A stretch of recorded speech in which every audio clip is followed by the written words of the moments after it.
को बंद करेंगे। हालेलुया, क्योंकि उसका तख्त यहाँ पे लग चुका है।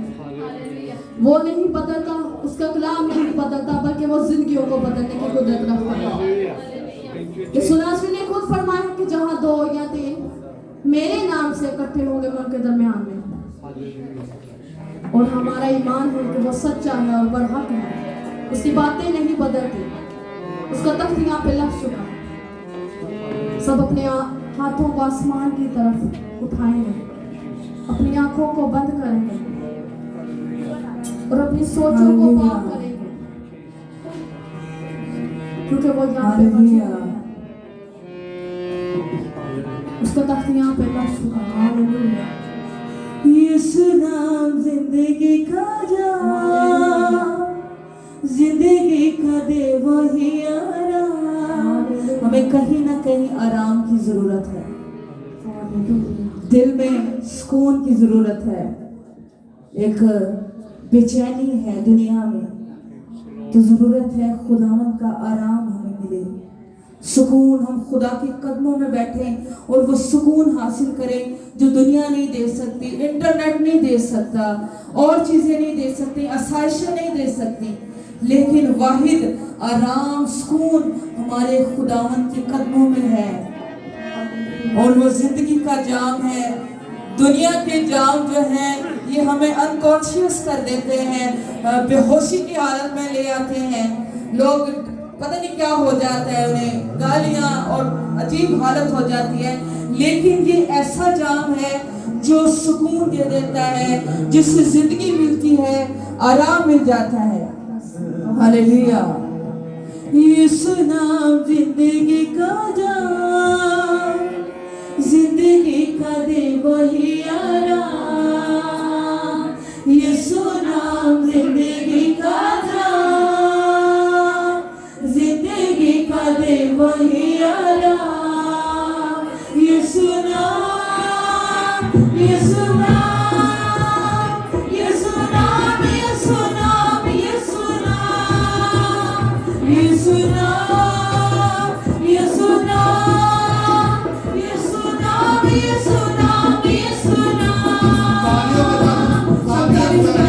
जिंदगी का नाम, जिंदगी का दे वही आराम। यीशु नाम जिंदगी का नाम, जिंदगी का दे वही आराम। यीशु नाम, यीशु नाम,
उसका पाखरू यहाँ पे मौजूद है।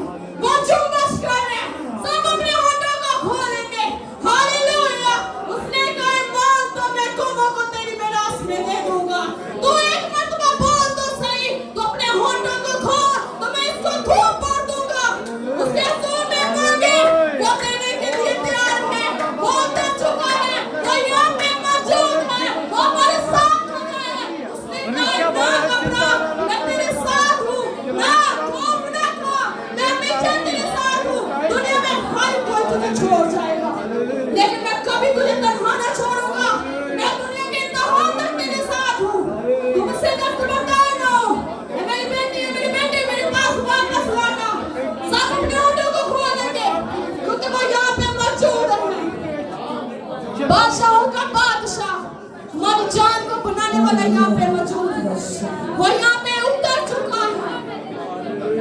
Hallelujah, hallelujah.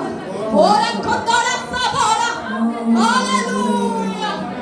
और सितारा, हालेलुया। अब्राहम, इसहाक और याकूब के खुदा, क्रूबियों पर फतरक करने वाले खुदा, हमारी जान के लगन, हमारे हरामल और चंडावल खुदा, आप जो थे, आप जो हैं और आप जो जल्द आने वाले हैं, आप जो जिंदा हैं और जिंदगियां देते हैं।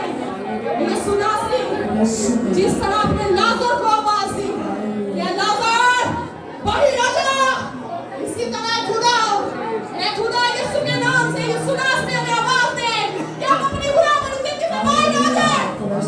अपनी गुलामी जिंदगी में मुलव्वस हैं, हम जो दब चुके हैं, हम जो मर चुके हैं, हम जो गुनाहों में फंसे हैं, यीशु के नाम से जिंदा हो जाए।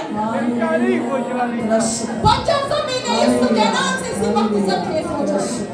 आए कुछ देर, हालेलुया। हालेलुया, हम कुछ हालेलुया।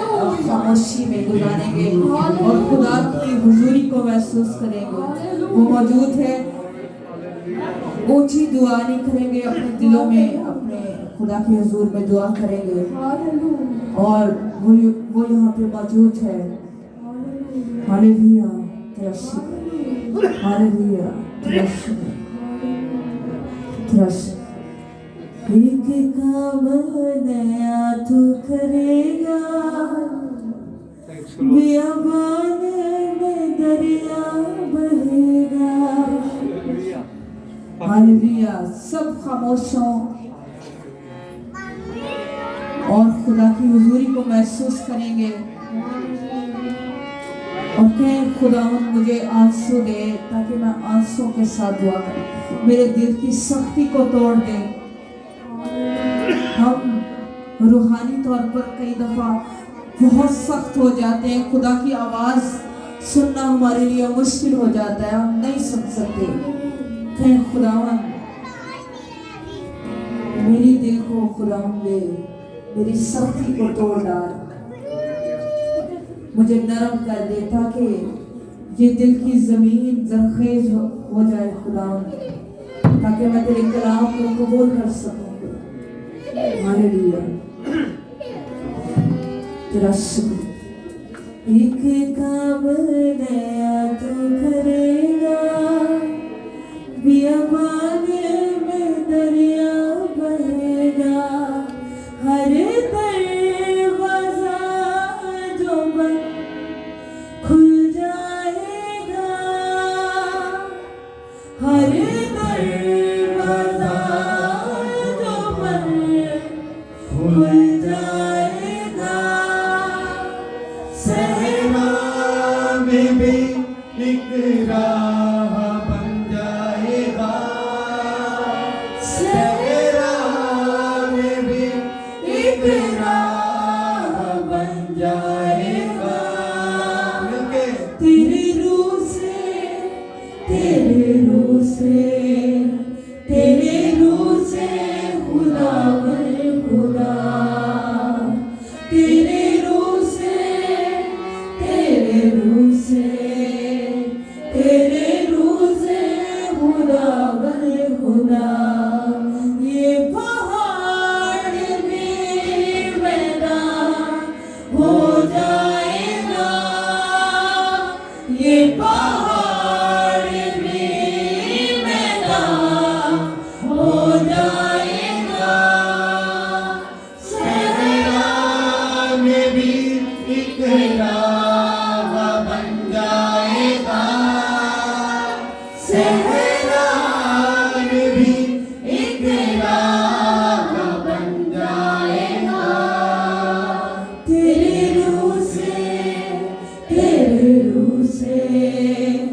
तेरा फजल ही बदी है, कुछ नहीं है जो मुमकिन नहीं है, हम पे तेरा फजल ही बदी है, कुछ नहीं है जो मुमकिन नहीं है, कुल ज़म्ब सामने से हट जाएगा, कुल ज़म्ब सामने से हट जाएगा, सहरा में भी एक राह बन जाएगा, सहरा में भी एक राह बन जाएगा, तेरे रूह से, तेरे रूह से, तेरे रूह से खुदावन खुदा, तेरे रूह से, तेरे रूह से, तेरे रूह से खुदावन खुदा, तेरे रूह से, तेरे रूह से, तेरे रूह से खुदावन खुदा। मैं बुआ जी को दावत हूँ जब आकर कलाम पाक के लिए दुआ करें कि आज का जो कलाम हो सत्य से के ऊपर चोट करें।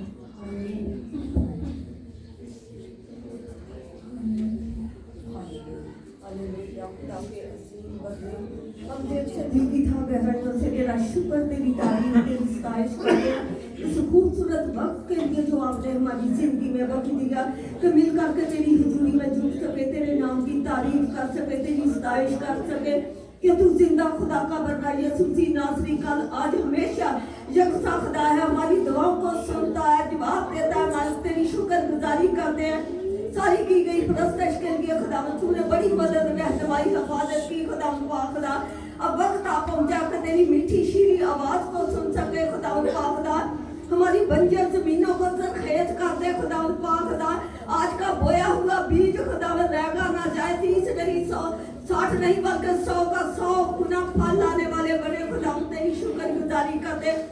सारे वक्त को तेरे हाथ में देते हैं खुदा खुदा, तेरे खादम को तेरे मंसूब को तेरे हाथ में देती हूँ जिसके पास तेरी जिंदा आवाज है खुदा अपनी बंदी को साथ के बालों से लेके पाँव के तलवे तक छू ले खुदा पाकरू, अपने रूह से मामूर करके अपने जलाल और गवाही के लिए इस्तेमाल करना खुदा, बड़े लफ्जों की तरतीब वक्त देना खुदा, बड़े अल्फाज वक्त देना खुदा, हम सब की जिंदगियों के लिए बरकत का सबब ठहरे, हमारे घरानों के लिए बरकत का सबब ठहरे खुदा।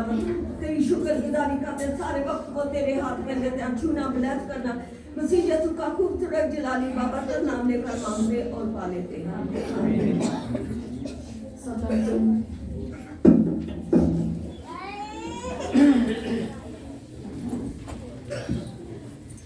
कलाम से पहले मैं एक बात शेयर करना चाहूँगी।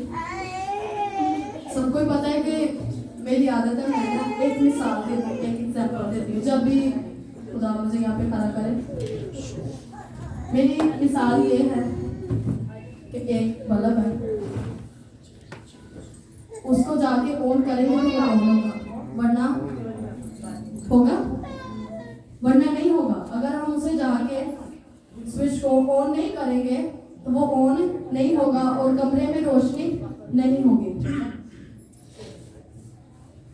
इसी तरह बाज़ औक़ात हम कहते हैं कि खुदा हमारी नहीं सुनता या ये नहीं होता वो नहीं होता,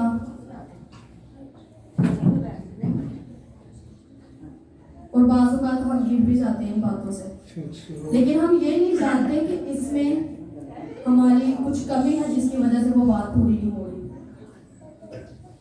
जब तक उसको ऑन नहीं करेंगे वो ऑन नहीं होगा। जब तक हम अपनी जिंदगी में खुदा को दावत नहीं देंगे, वो खुद खुदा तमीज वाला खुदा है। मैं तेरे दिल के दरवाजे पर खटखटाता हूँ, अगर कोई सुनता है तो खोले। शैतान जो है निहायत बदतमीज है, बिना परमिशन के अंदर आ जाता है। ऐसा ही है, जब हम मेहनत नहीं करेंगे करेंगे, हम कुर्बानी नहीं देंगे, हम उससे दिल नहीं लगाएंगे, वो कैसे हमारे दिल में आ जाएगा? और कमरे में कैसे रोशनी, यानी हमारी जिंदगियों से दूसरों को कैसे नूर पहुंचेगा? उसके लिए इंपॉर्टेंट बात है करंट। लाइट होगी तो बल्ब ऑन होगा, और वो करंट जो है वो रूह है। हालेलुया। वो क्या है? रूह है। हालेलुया। जब हम मेहनत करेंगे, रूह को मांगेंगे, स्विच को ऑन करेंगे, तो तब हमारी जिंदगियों से नूर जारी होगा और वो सब जिंदगियों में नूर फैलाएगा। हालेलुया। आए हम खुदावंद के पाक कलाम के लिए जोरदार तालियां, जोरदार तालियां। इसका काम करना भी होगा, सिखाए ना होगा, जोरदार तालियां, जोरदार जब तक हम यहाँ पे आ नहीं सकते। हालेलुया। जब तक हम यहाँ पे आ नहीं सकते।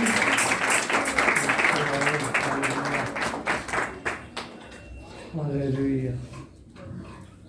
मसीह के अजीम और बाबरकत नाम से मेरी तरफ से आप सबको सलाम।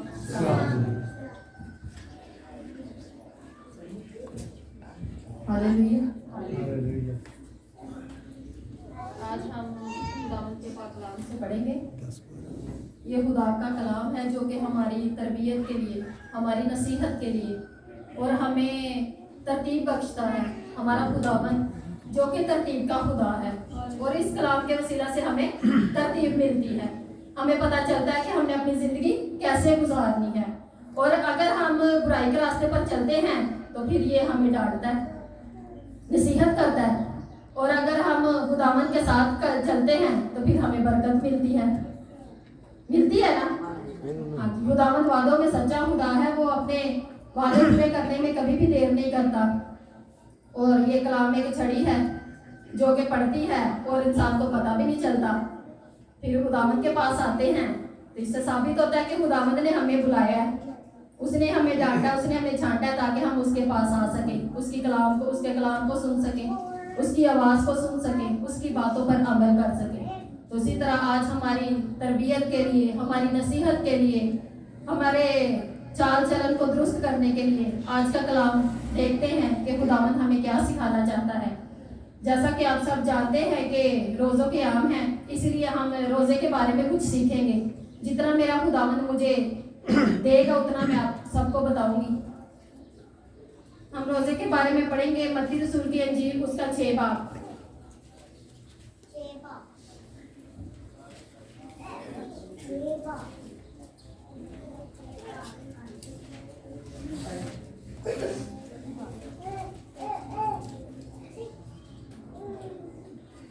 छह बाब और उसकी 16 आयत से पढ़ेंगे।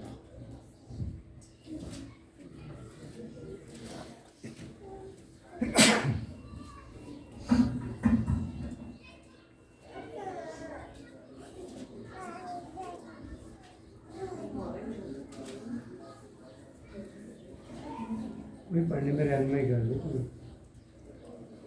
पढ़ने में रहनुमाई कर दे, कोई भी खड़ा होकर। रूट 6 बाब और उसकी 16 आयत से पढ़ेंगे 18 आयत तक। रसूल की अंजील उसका 6 बाब और 16 से 18 तक। और जब तुम रोज़ा रखो तो रियाकारों की तरह अपनी सूरत उदास ना बनाओ, क्योंकि वो अपना मुंह बिगाड़ते हैं ताकि लोग उनको रोज़ादार जानें। मैं तुमसे सच कहता हूँ कि वो अपना अजर पा चुके हैं। बल्कि जब तू रोज़ा रखे तो अपने सर में तेल डाल और मुंह धो, ताकि आदमी नहीं बल्कि तेरा बाप जो कशीदगी में है तुझे रोज़ादार जाने। इसी सूरत में तेरा बाप जो कशीदगी में है तुझे बदला देगा। आमीन। खुदावंद के पाक कलाम पढ़े सुने जानकर खुदावंद की बरकत हो। जैसा कि खुदावंद के पाक कलाम में भाई ने पढ़ा कि जब तुम रोज़ा रखो तो रियाकारों की तरह अपनी सूरत उदास मत बनाओ। कुछ लोग रोज़ा रख के ना बहुत गुस्से में रहते हैं, हर वक्त गुस्सा। जरा कि किसी ने हंसी के बात कर दी, आपको पता नहीं है मेरा रोज़ा है, मैं रोज़े में हूँ, दिखाना कि मैंने रोज़ा रखा हुआ है। जैसे कि गैर कौमों के लोग करते हैं। गैर कौमों के लोग जब रोज़ा रखते हैं तो बड़ा किसी ने कुछ खा लिया, मैंने रोज़ा रखा हुआ है, जाहिर करना, जाहिर दिखाना कि मैंने रोज़ा रखा हुआ है। हालांकि हमारा कलाम, हमारा खुदावंद हमें ये नहीं सिखाता कि हम रोज़ा रख के दूसरों को खाने ना दें, या किसी के सामने हम ने कोई बात कर दी है तो मैंने रोजा रखा हुआ है, ऐसा नहीं है। हमारा रोजा जो है हमने दिखावे का रोजा नहीं रखना, हमने अपने राब्ते को खुदावंद के साथ कायम करने के लिए रोजा रखना है। रोजे का असल मकसद जो है अपनी जान को दुख देना है। दुख जब इंसान दुख में होता है तो खुदावंद इंसान के ज्यादा करीब हो जाता है, क्योंकि तो बाप है अपने बच्चों को दुख में नहीं देख सकता। तो जब हम अपनी जान को अपने बदन को दुख देते हैं तो उसका हाथ हम पर ठहर जाता है, वो हमारी सुनता है। आपने देखा होगा कि जब कोई हमारी दुआ सुनी ना जाए या कबूल ना हो जल्दी, क्योंकि वो तो सुनता है, कबूल भी करता है, जवाब भी देता है। बाज़ दफ़ा ऐसा होता है कि हमारी बात जो देर हो जाती है, काम जो खुदावंद के हमारी बेहतरी के लिए होता है, फिर भी हम जल्दी करते हैं कि नहीं ये काम हो जाना चाहिए था। तो तब हम वो काम जब नहीं होता तो हम कहते हैं जी रोजे में ठहरे दुआ करें। तो रोजे में ठहर कर दुआ करते हैं। रोजे में ठहर कर दुआ करने का मकसद ये है कि अपनी जान को दुख देना। तो जब हम अपने आप को दुख देते हैं तो खुदावंद का हाथ हम पर ठहर जाता है, वो हमारी आवाज़ को सुन लेता है। इसलिए हम रोजे में ठहर कर दुआएं करते हैं। कहते हैं कि भी रोजा सारी कलीसिया रोजा रखे, अगर किसी को कोई मुराद या किसी की कोई बात पूरी नहीं हो रही तो हम रोजा रख के खुदावंद के आगे दुआ करेंगे तो खुदावंद हमारी सुनेगा। तो मैं आपको ये बताना चाहती हूँ कि रोजा जो है अपनी जान को दुख देना है। तो सिर्फ हमने अपनी जान को दुख ही नहीं देना बल्कि खुदावंद को बात मनवानी भी है। अगर हाल ही हम अपने बदन को दुख देते जाएंगे, हमारी रूह ही खुदावंद के नजदीक नहीं है, हमारी रूह ही ऐसी नहीं है कि जो हमारी बात मनवा सके खुदावंद से, तो कोई फायदा नहीं है। रोजे का असल मकसद जो है अपनी जान को दुख देना और पाकीज़गी और परहेजगारी है। पाकीज़गी, अगर हम रोजा रख लेते हैं, सारा दिन भूखे रहते हैं, प्यासे रहते हैं, तो हम उसकी बातों पर अमल नहीं करते, जो काम जो बातें जो हमें कलाम सिखाता है हम वो नहीं करते, तो क्या हमारी बात पूरी हो सकती है? हमारी आवाज़ खुदावंद तक पहुंच सकती है? नहीं पहुंच सकती।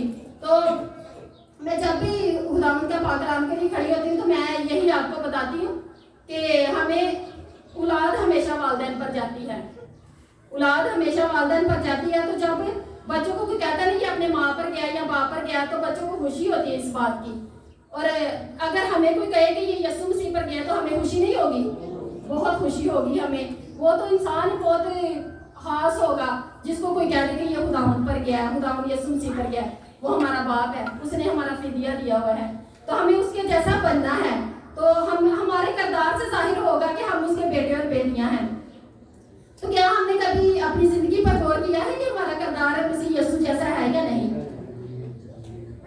कभी हम अपनी जिंदगी पर गौर करते हैं? नहीं, हम अपनी जिंदगी पर गौर नहीं करते कि हमारा किरदार हमारे बाप जैसा है भी है कि नहीं। अगर हम इस बात पर गौर करें तो हम कभी भी गुनाह की तरफ नहीं जाएंगे।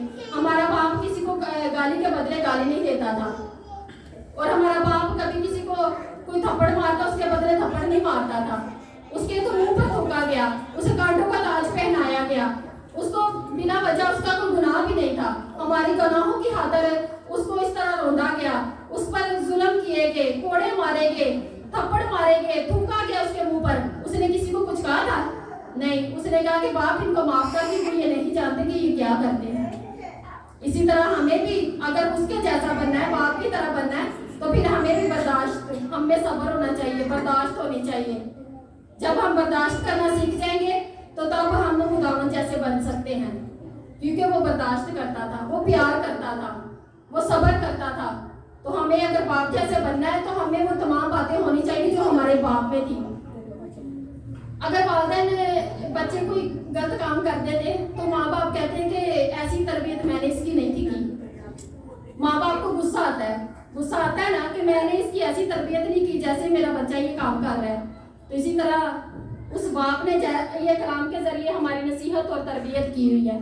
तो अगर हम इस कलाम के नक्शे कदम पर नहीं चलेंगे तो उसको हम पे गुस्सा नहीं आएगा, उसको हम पे गुस्सा आएगा कि मैं इनकी ऐसी तरबियत नहीं मैंने की, मैंने इनकी ऐसा इनको नहीं सिखाया। कलाम मैंने इनको, ये खुदा के मुंह की आवाज़ है जो कि हम तक पहुंचती है।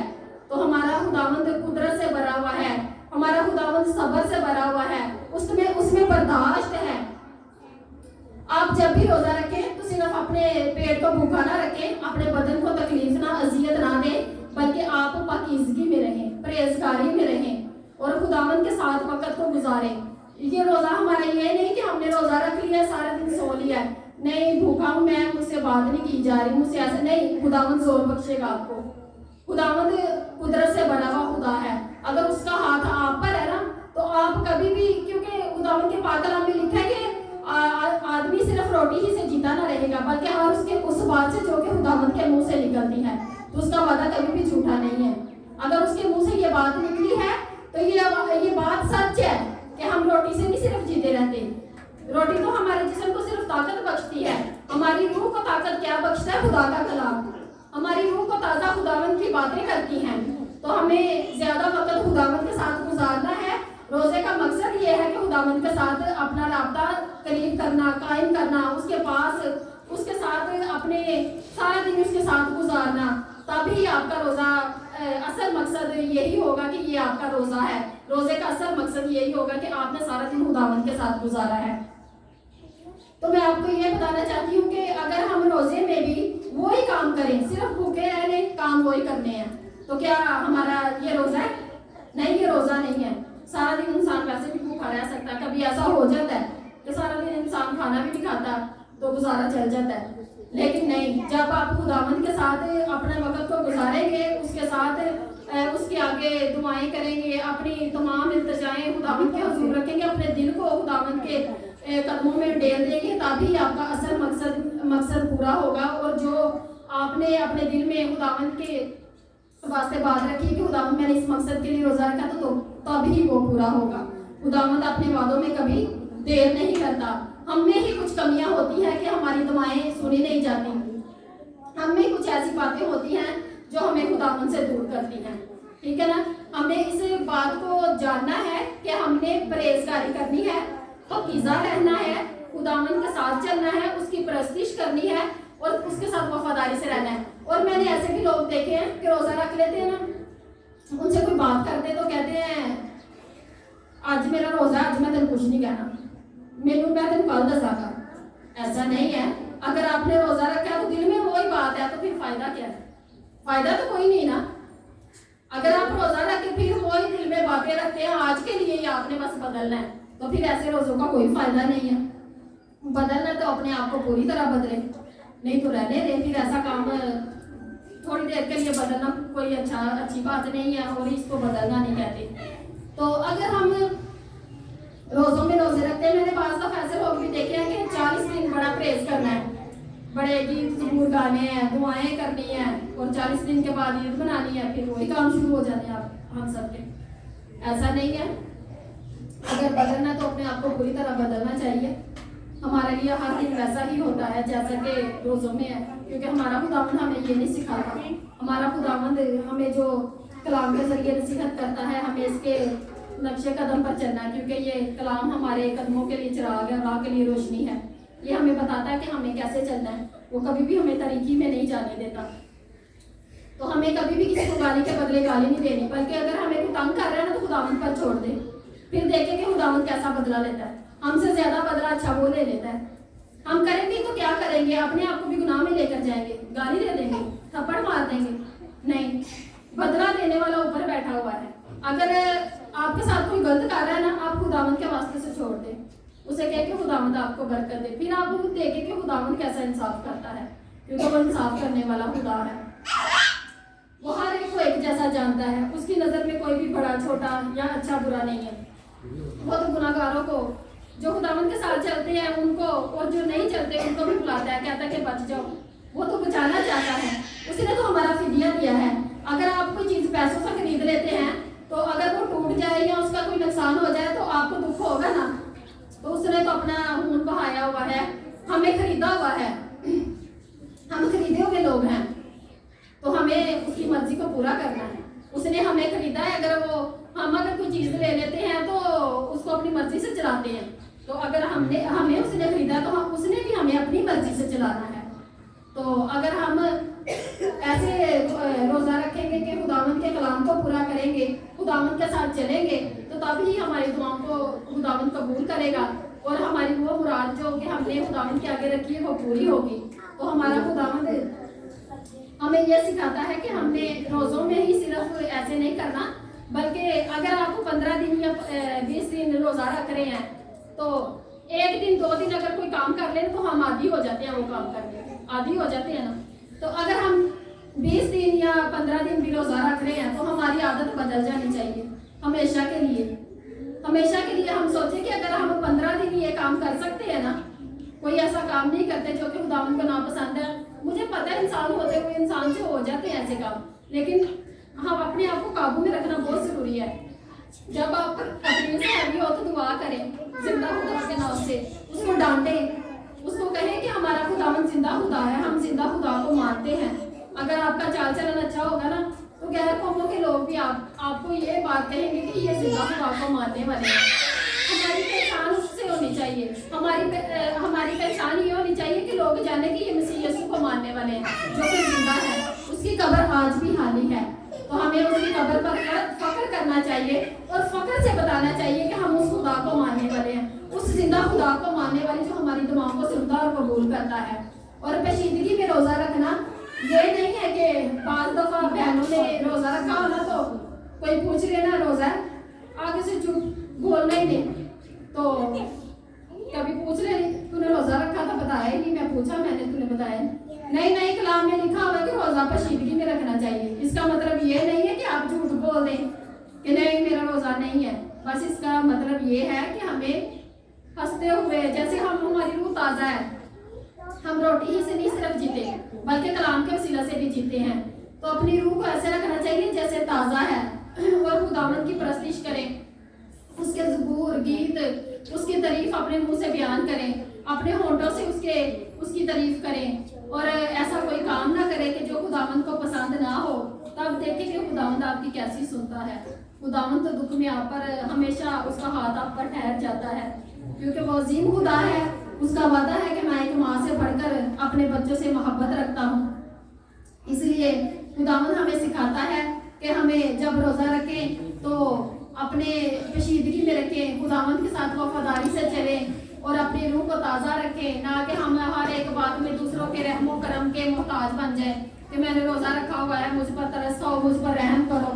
नहीं, ऐसा नहीं है। रोज़ा रख के भी वैसे ही रहे जैसे आप खाते पीते हैं, बल्कि उससे ज़्यादा आपके चेहरे पर नूर जाहिर होना चाहिए। ये मैं जानती हूँ कि जो इंसान खुदावंद के साथ चलता है ना उसके चेहरे पर अलग ही नूर होता है, चाहे वो कुछ करे। आजकल तो लोग क्रीमें इतनी लगाते हैं, लेकिन जो लोग खुदावंद के साथ चलते हैं ना, आप उनको देख लें, उनके चेहरे पर अलग ही नूर होगा, क्योंकि खुदावंद के साथ चलते हैं, खुदावंद की तरफ से उस पर नूर है। मेरी एक बहन है, जेठानी है मेरी बड़ी, तो हम एक दूसरे बहनें बनी हुई हैं, हम दोनों एक दूसरे से बड़ी मोहब्बत करते हैं। तो मुझसे बड़ी है, उसके बच्चे जवान हो गए हैं, वो खुदावंद के साथ चलती है। उसके चेहरे पर इतनी ताजगी, इतनी रौनक और इतना नूर है कि मैं कहती हूँ कि हम तो इतना कुछ करते हैं, वैसे हमारे वो चेहरे पर नहीं है। लेकिन मैं खुदावंद के नाम की जिंदा गवाही देती हूँ कि मैंने उसको बड़े बड़े दुखों में मुकाबला करते हुए देखा है। मैंने ऐसी इंसान कभी जिंदगी में नहीं देखी जैसे मैंने वो देखी है। बड़ा सब्र करने वाली, बर्दाश्त करने वाली, जब उसे कोई कुछ कह भी दे तो चुप कर जाती हूँ, खुदावंद इसको बरकत दे। मैं कहती हूँ बहन नसीम आप कैसे बर्दाश्त कर रहे हैं? कहती मेरे खुदावंद ने मुझे बर्दाश्त दी हुई है। तो हमें भी ऐसा बनना है। जब ऐसा बनेंगे ना, वो भूखी भी रह लेती, कितने कितने दिन भूखी रह लेती है, मैं हैरान होती उसकी तरफ देख के, लेकिन मुझे पता चल गया कि उस पर खुदावंद का हाथ है। जिस पर खुदावंद का हाथ होता है ना, चाहे वो कुछ खाए या ना खाए, खुदावंद उसके चेहरे को कभी ना डल नहीं होने देता, कभी उसकी जिंदगी, वो अपनी जिंदगी से इंसान मायूस नहीं होता, बल्कि हालातों का मुकाबला करता है, क्योंकि उस पर खुदावंद का हाथ होता है। इसी तरह अगर हम पर भी खुदावंद का हाथ है, हम भी खुदावंद के साथ वफादारी से चलेंगे, तो फिर हमें ज़रूरत नहीं है कि हमें कुछ खाएं तो हमारी स्किन ग्लो करेगी या हमें जान आ जाएगी या हम उठ के चल फिर सकते हैं। नहीं, अगर हम खुदावंद के कलाम के मुताबिक चलते हैं, उसके कलाम को पूरा करते हैं और उसकी बताई हुई कही हुई बातों पर अमल करते हैं, तो फिर देखिए आपकी जिंदगियों में कैसे कैसे खुदावंद काम करता है। तो हमें चाहिए कि खुदावंद के साथ ऐसे ही वफादारी से चले। अगर आप रोज़ा रखते हैं तो उसके साथ अपने वक्त को गुजारे, सारा दिन उसके साथ गुजारे, ताकि आपको पता चले कि मैंने किसी के लिए कुछ किया है। और हमारा जो रोज़ा है वो मकसद का है। जो गैर मजहब के लोग होते हैं उन पर जो रोज़ा है वो फर्जी होता है, फर्ज है उन पर कि उन्होंने रखने ही रखने हैं। तो हमारा रोजे नहीं है, हमारा रोजा जो है वो मकसद का है। अगर हमारी जिंदगी में कोई मकसद पूरा नहीं हो रहा तो हम उस मकसद को अपने आगे रख के रोजा रख सकते हैं, तो खुदावंद उस मकसद को पूरा करेगा। खुदावंद ने तो हमारे लिए इतनी आराइशें और इतना सुकून हमारी जिंदगी को आसान कर दिया हुआ है। उसने तो हमारा फिदिया दे के हमारे सारे जो हमारी परेशानियां थी, रुकावटें थी,